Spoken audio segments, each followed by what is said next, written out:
തെറ്റിദ്ധരിച്ചേക്കല്ലേ?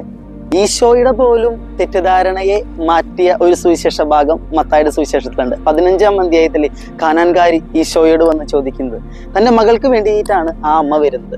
എന്നാൽ ഈശോയുടെ ഒരു തെറ്റിദ്ധാരണ യഹൂദരെ പോലെ ഞാൻ അയക്കപ്പെട്ടിട്ടുള്ളത് യഹൂദർക്ക്, തിരഞ്ഞെടുക്കപ്പെട്ട ഇസ്രായേൽക്കാർക്ക് രക്ഷ നൽകാൻ വേണ്ടിയിട്ടാണ് എന്നാണ്.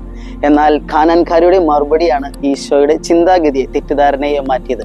ഞാൻ അയക്കപ്പെട്ടിട്ടുള്ളത് തിരഞ്ഞെടുക്കപ്പെട്ട ഇസ്രായേൽക്കാർക്ക് വേണ്ടിയല്ല, വിശ്വസിക്കുന്നവർക്ക് വേണ്ടിയാണ്. എന്നാൽ ആരാണ് ഈ തിരഞ്ഞെടുക്കപ്പെട്ടവർ?